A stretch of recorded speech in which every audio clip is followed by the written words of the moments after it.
Let us begin together. Wherever you are, whatever time it may be, just allow this moment to be yours. Join me now and take a long, slow, deep breath in, filling your lungs completely, feeling the air expand your chest, your belly, and now release it all with a gentle sigh. Letting go of the day, letting go of any tension you might be holding in your shoulders, your jaw, your mind. Let it all melt away with that breath. As you settle into a comfortable position, perhaps you can let me know in your thoughts where you are listening from, what corner of the world you inhabit at this very moment, and what time the clock shows on your wall. Is the moon high in your sky, or is the sun just beginning to cast its golden rays? It doesn't matter. Here, in this space we share, time is a gentle river, and we are simply floating upon it. Now close your eyes if you feel comfortable, and let my voice be your guide. Let us travel back in time, back to the dusty roads and vibrant green rice paddies of ancient India, to a story that unfolds under the gentle, watchful eyes of the Buddha. In a small village nestled by the banks of the river Achiravati, there lived a young man named Kyle. Kyle was not a prince, nor was he a warrior. He was a potter, but not just any potter. His hands, it was said, were blessed by the earth itself. From a lump of wet, formless clay, he could coax shapes of such sublime beauty that merchants would travel for days just to purchase one of his creations. His bowls were so perfectly balanced, they seemed to float on the tabletop.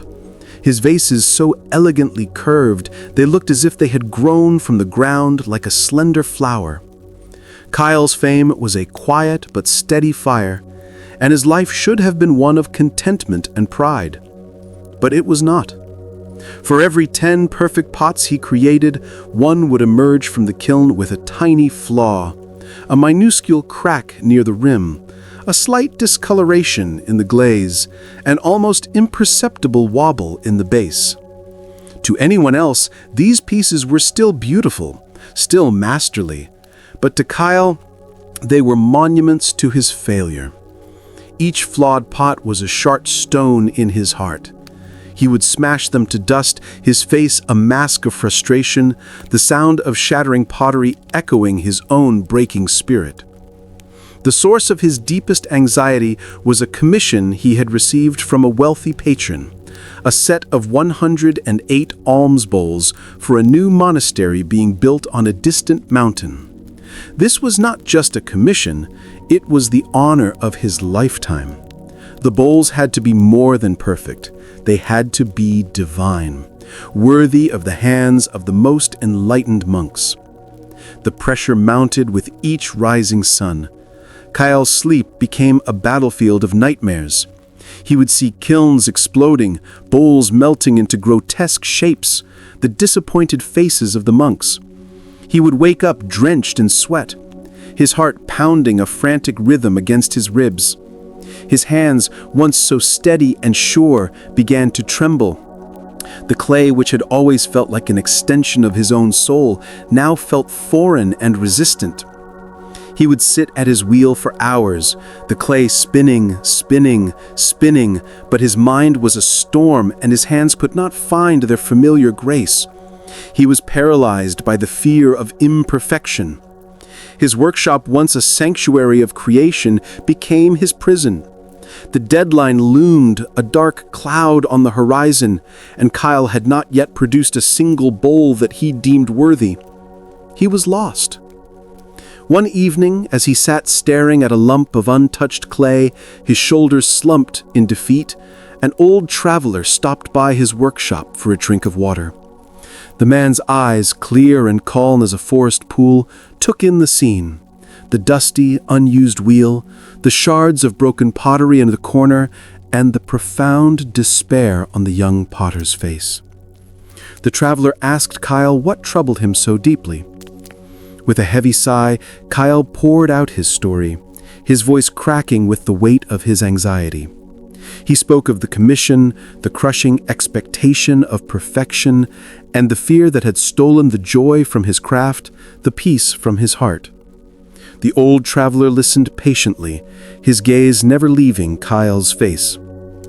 When the potter had finished, the traveler said, "I have heard that the Enlightened One, the Buddha, is resting with his followers in the mango grove just a day's journey from here, by the village of Anupiya.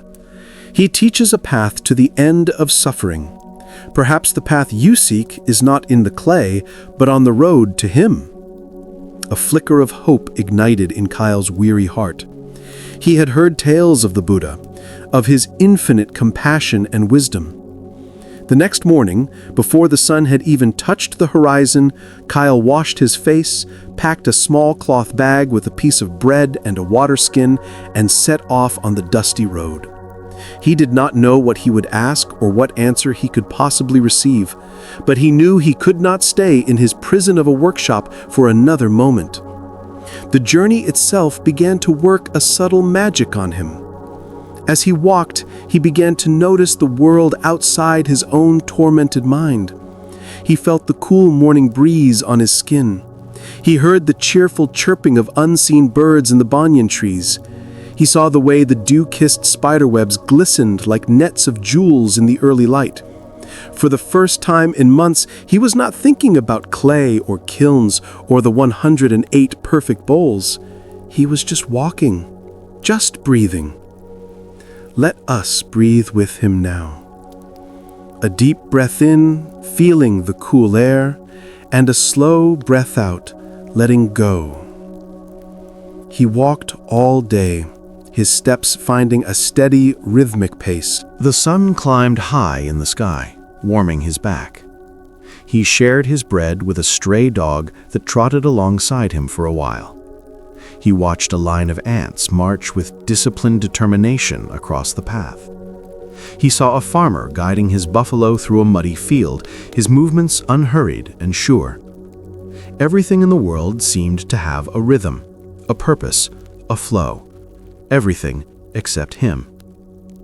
By late afternoon, he arrived at the mango grove. It was a place of profound tranquility. The air was cool and shaded, and the only sounds were the gentle rustling of leaves and the low hum of chanting from a distance. He saw men in saffron robes, some walking in mindful meditation, some sitting in silent contemplation, some listening to a discourse. There was an atmosphere of deep, unshakable peace that was so alien to his own inner turmoil. He asked a young monk where he might find the Buddha. The monk, with a gentle smile, pointed towards a large banyan tree at the edge of the grove. And there he was. The Buddha was not seated on a golden throne as Kale might have imagined. He was sitting simply on the grass, his back straight, his eyes half closed, an expression of serene awareness on his face.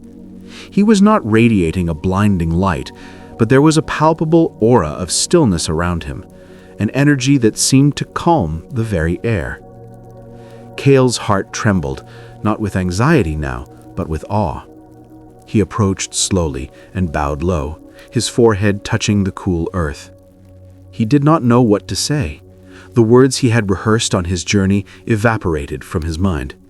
He simply remained there, bowed in silent offering of his own suffering.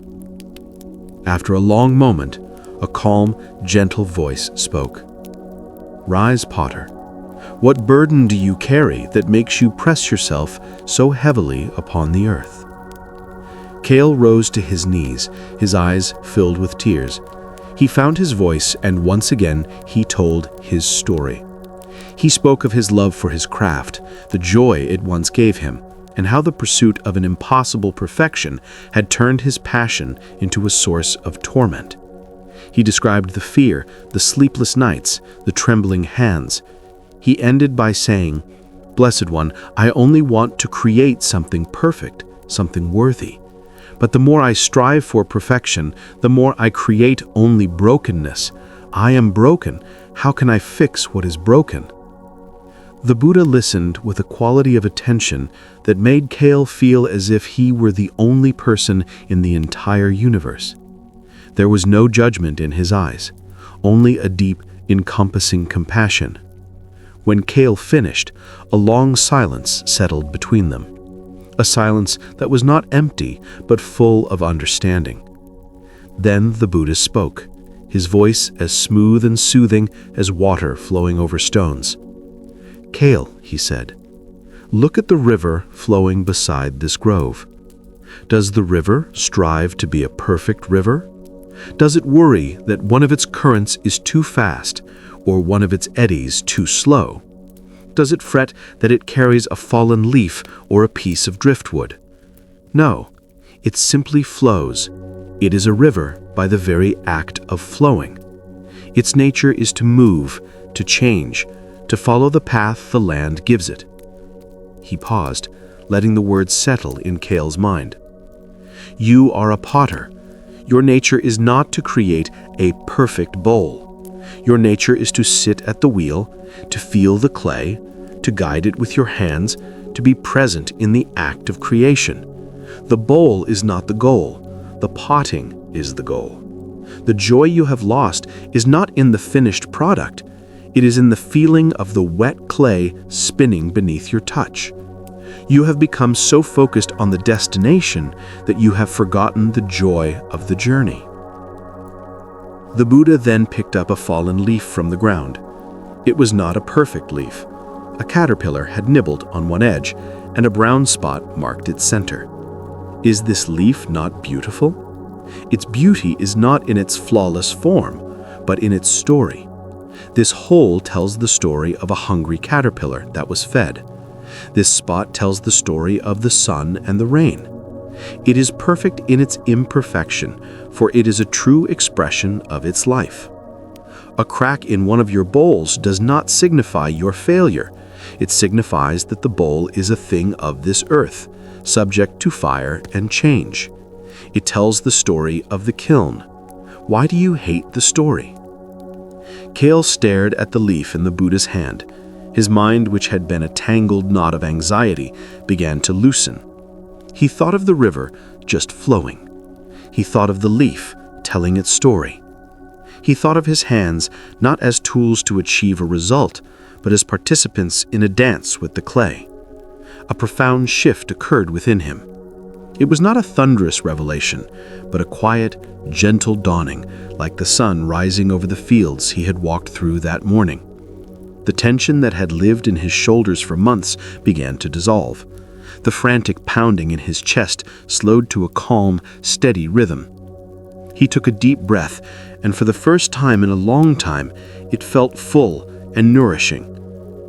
The Buddha watched him, a soft, knowing smile on his lips. The desire for perfection is a form of craving. It is the craving for an outcome that you cannot control. The fire in the kiln is not yours to command. The will of the clay is not yours to dominate. You can only bring your awareness, your skill, and your love to the process. When you sit at your wheel, let go of the 108 bowls you imagine in the future. Be present with the single lump of clay in your hands in this very moment. Find your joy there. Find your peace there. The rest is not your concern. Create with love, not with fear. If a bowl cracks, it cracks. Offer it to the earth with gratitude for the lesson it taught you. Then begin again with the same love, the same gentle awareness. Kyle felt tears streaming down his face again, but this time they were not tears of despair, but of release. A weight he did not even know he was capable of lifting had been taken from him. He bowed low once more, his heart overflowing with a gratitude so immense it left him speechless. He stayed in the grove for 2 more days, not speaking to the Buddha again, but simply being in the atmosphere of peace.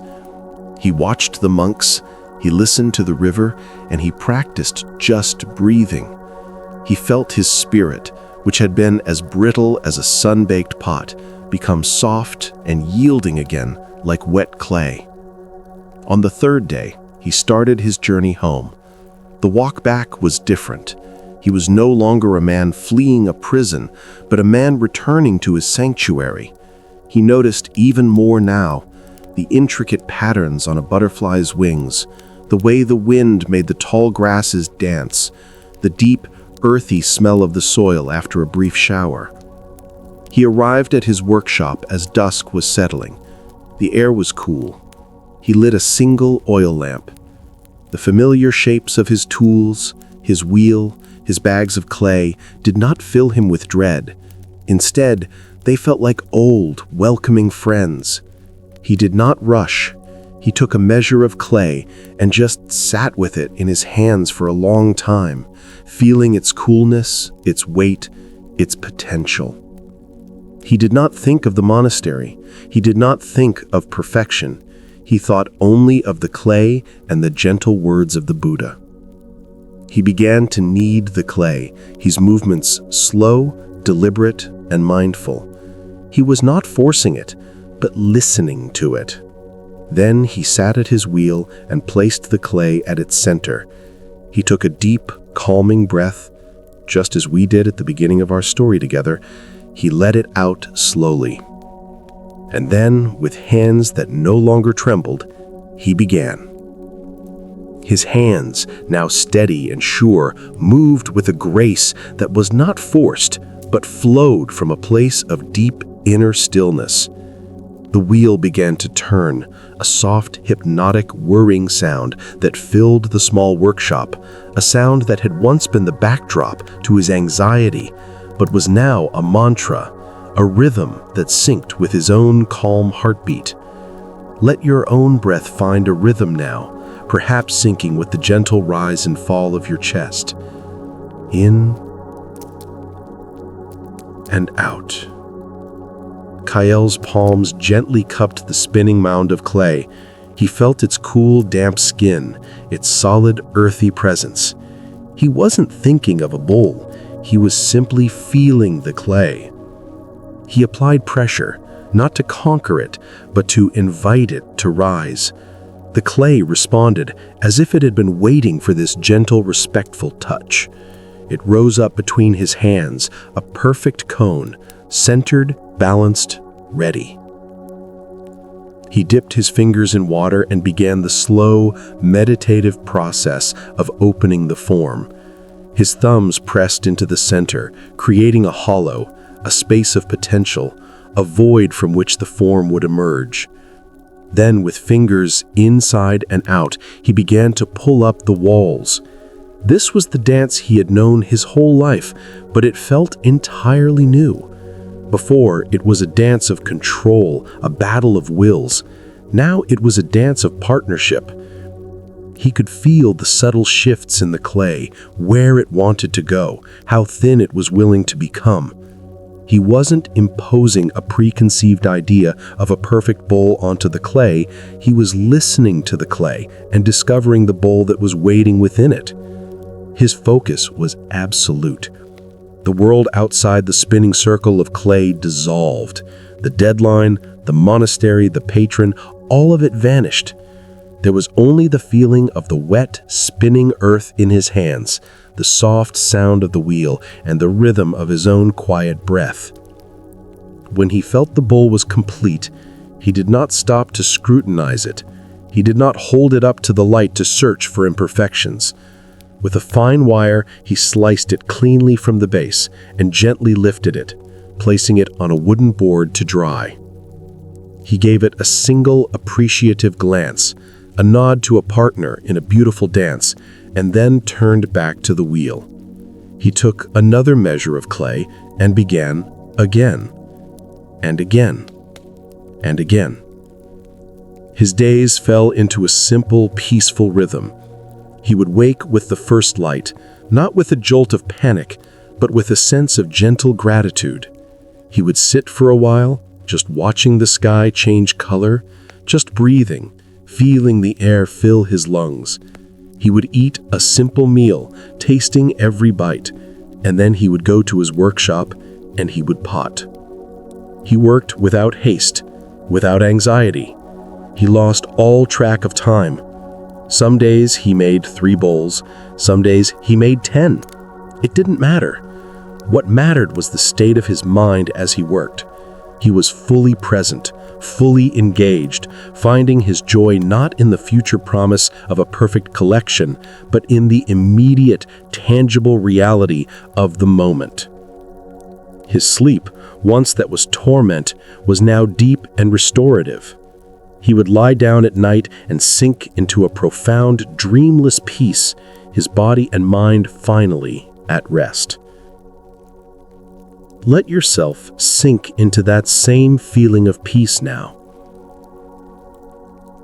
Feel the surface beneath you, supporting you completely. You are safe. You are at rest. The first test of his new philosophy came weeks later. The first batch of 24 bowls was dry and ready for the kiln. As he carefully stacked them inside, a faint echo of the old fear whispered in his mind. The kiln was the place of transformation, the place of fire and unpredictability. It was where his quest for perfection had always met its fiery end. He could feel a familiar tightening in his chest, but this time he did not fight it. He did not push it away. He simply noticed it. He paused, placed his hand on his heart, and took a deep breath just as the Buddha had taught him. He acknowledged the fear. "I see you," he whispered to it. "You are the memory of an old pain. But I am here, now, and I am not afraid." He did not attach himself to the fear. He simply observed it. And like a cloud passing in the sky, it began to dissolve. He bricked up the entrance to the kiln and lit the fire, not with a prayer for a perfect outcome, but with an offering of trust to the process. He fed the fire for a day and a night, feeling its immense heat, its transformative power. Then, he let it cool for 2 more days. The moment of opening the kiln had always been one of high drama, his heart pounding with hope and dread. This time, Kale approached it with a quiet curiosity. He slowly dismantled the brick door, a wave of residual heat washing over him. Inside, the bowls glowed with a warm, earthy light. He reached in with his tongs and lifted the first one out.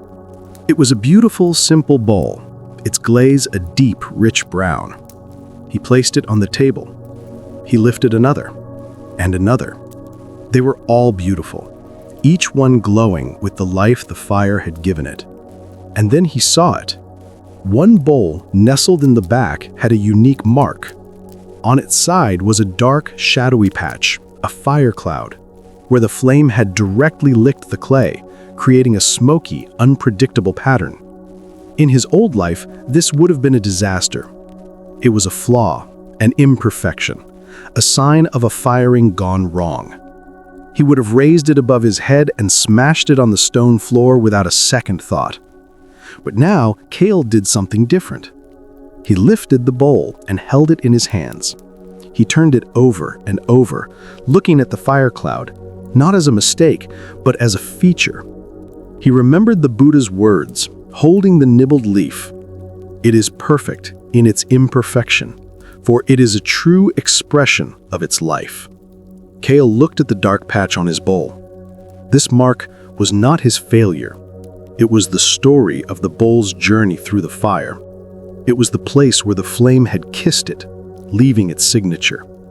It was a map of its own transformation. It was completely unique.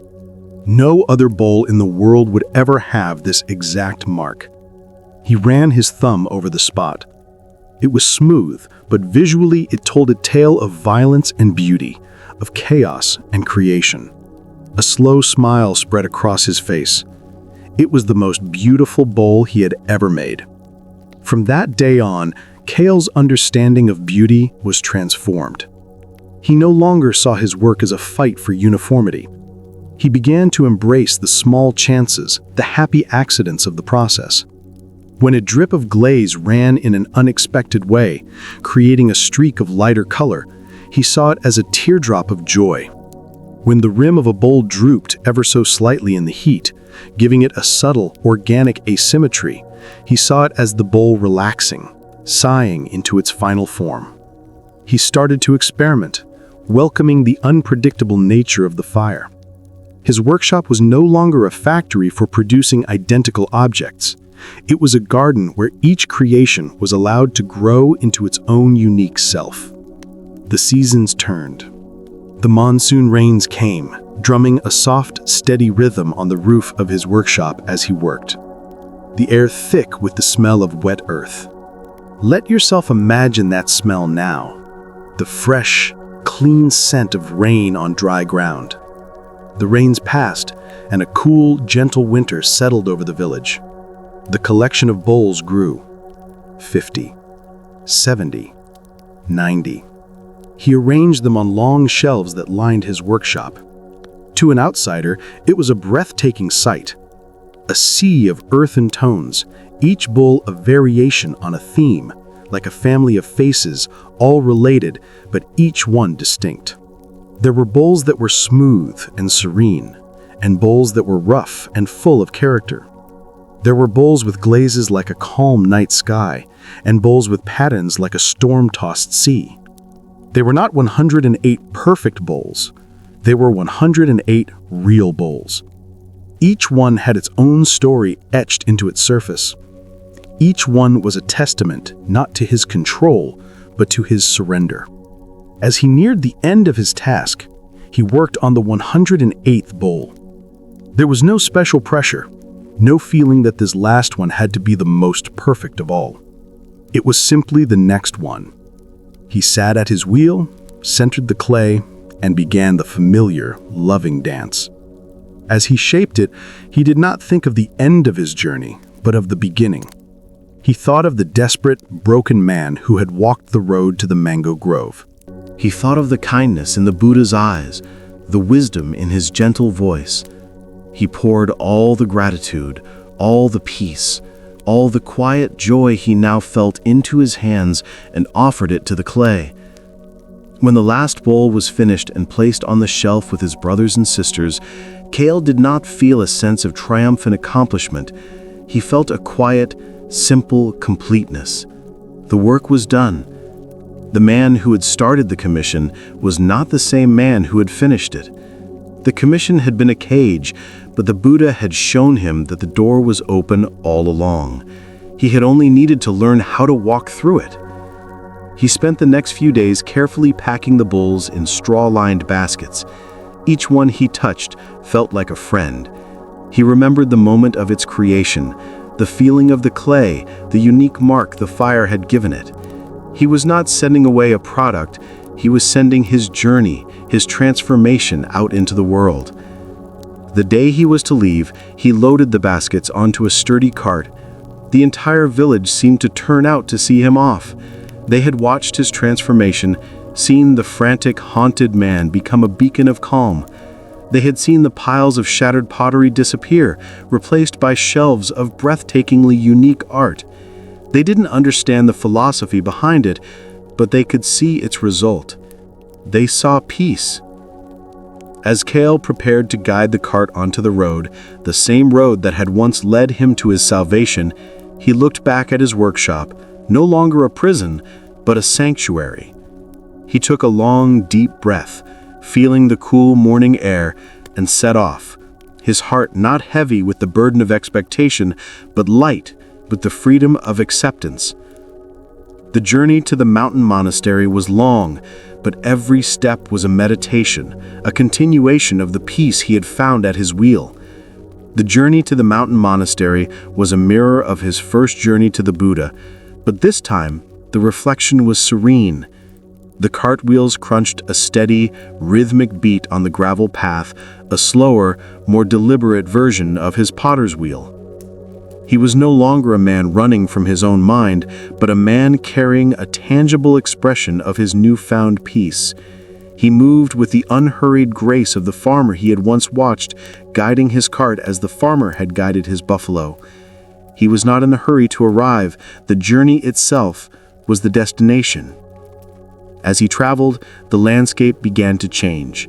The flat, fertile plains gave way to rolling hills, and then the hills began to climb, growing into foothills covered in dense green forests. The air grew cooler and thinner. The scent of damp earth was replaced by the clean, sharp smell of pine and mountain herbs. Let yourself breathe in that clean, crisp mountain air. Feel it energize you, clearing your mind. He camped by the side of the road each night, sleeping under a blanket of stars more brilliant and numerous than he had ever seen in the village. He wasn't afraid. He felt a deep connection to the vast, silent world around him, a part of its grand, unfolding story. He saw his 108 bowls not as his creations, but as small pieces of the earth he had borrowed, shaped, and passed through fire, and was now returning to a different part of the world, much like himself. After several days of steady climbing, he saw it. The monastery, perched on a high ledge, seeming to float amidst the clouds. It was a structure of elegant simplicity, its white walls and dark sloping roofs designed to exist in harmony with the mountain, not to dominate it. Kale felt a sense of rightness, a feeling that his bowls, with all their earthy imperfections and unique stories, belonged here. He arrived at the monastery gates just as the evening chants were beginning, the low, resonant sound echoing through the valleys, a sound that vibrated deep in his chest. A young monk greeted him with a gentle bow, his face calm and welcoming. "We have been expecting you, Potter Kale. The abbot is waiting to receive your offering." Kale was led through quiet, clean-swept courtyards, past monks walking in silent meditation, their presence contributing to the profound stillness of the place. He was brought before the abbot, an old man with eyes as clear and deep as the mountain sky. The abbot's face was a map of gentle wrinkles, each line seeming to hold a story of compassion and wisdom. Kale bowed low, his heart calm. "I have brought the alms bowls," he said simply. The abbot gestured for the baskets to be brought into the main hall. As monks began to carefully unpack the bowls, a low murmur went through the room. They were not what the monks had expected. They had heard of Kale's fame, of his legendary perfection. They had envisioned 108 identical bowls, flawless and uniform, a testament to masterly control. Instead, before them lay a collection of individuals. One monk picked up the bowl with the dark fire cloud. He ran his thumb over it, his brow furrowed in confusion. Another examined a bowl with a slight, graceful droop in its rim. A third held one where the glaze had run, creating a pattern like a waterfall. They were all undeniably beautiful, but they were not perfect, not in the way the world understood perfection. The patron, the wealthy merchant who had commissioned the set, was also present. He stepped forward, his face a mask of disappointment and rising anger. "What is this, Potter?" he demanded, his voice sharp and loud in the quiet hall. "I paid for perfection. I paid for the Master Kale, whose name is synonymous with flawlessness. These are rejects. This one is discolored. This one is warped. Half of them are unfit for use." He picked up the bowl with the fire cloud and held it aloft. "Is this your idea of a masterpiece? It looks like a mistake." Kale felt the merchant's anger wash over him, but it did not penetrate his calm. He did not become defensive. He did not feel shame. He simply looked at the abbot, whose expression remained one of serene observation. He remembered the Buddha's face, full of compassion.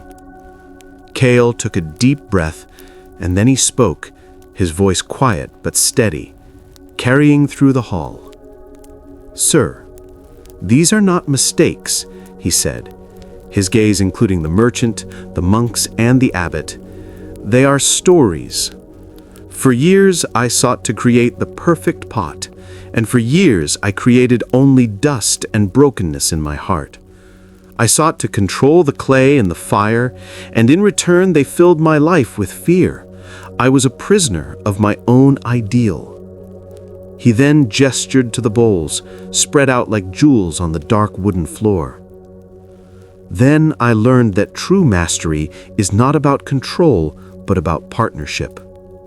It is about being present in the creation and accepting the result with gratitude. This bowl, he said, pointing to the one in the merchant's hand, is not discolored.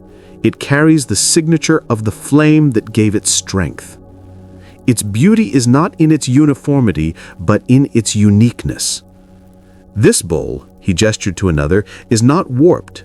It relaxed in the great heat of the kiln and found its own comfortable form. They are not perfect because nothing on this earth is perfect in that way. But they are all true, they are all honest, and they were all made with a peaceful heart. Silence filled the hall. The monks looked from Kale to the bowls and then back again. They began to see the pottery in a new light. They began to understand the philosophy Kale was describing. They were monks. They understood the concept of letting go, of finding beauty in the transient and imperfect nature of life. The abbot, who had not spoken a word, slowly walked to the center of the room. He bent down and picked up a simple, unassuming bowl. He held it in his cupped hands, his fingers tracing its form. After a long moment, he looked up, his eyes shining with a deep, appreciative light. For many years, we have taught the monks here about wabi-sabi, the acceptance of transience and imperfection. We speak of it in our chants. We contemplate it in our meditations.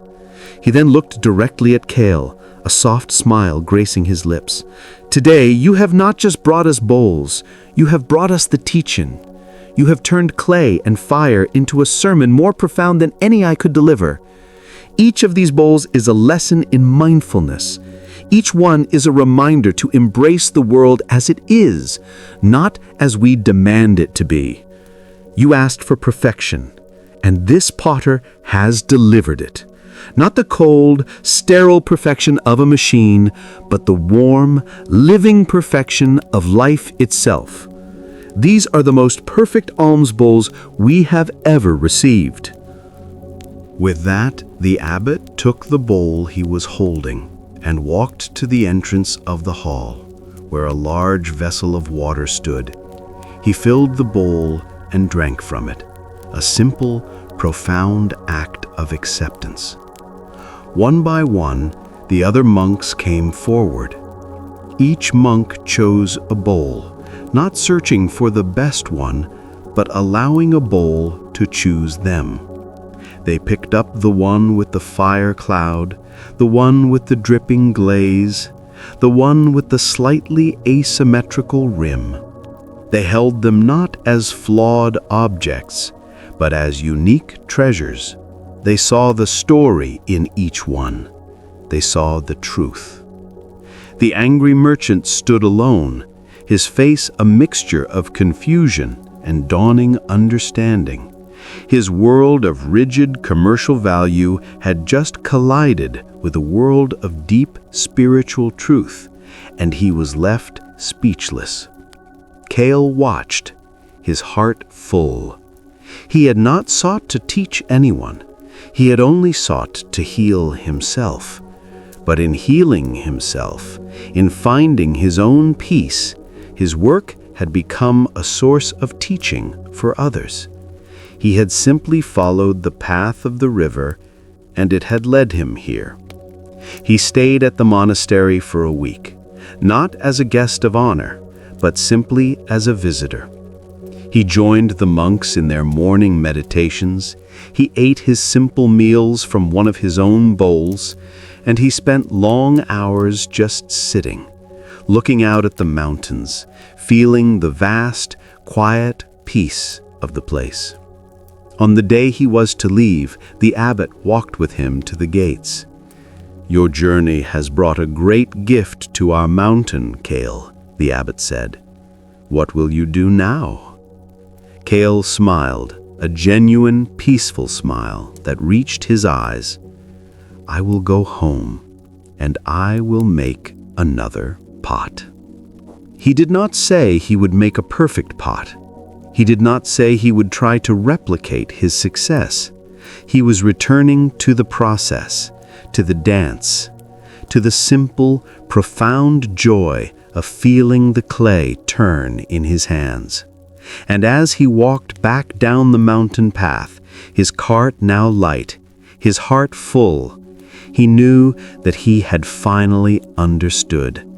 The purpose of his life was not to create perfect pottery. The purpose of his life was to create a peaceful potter.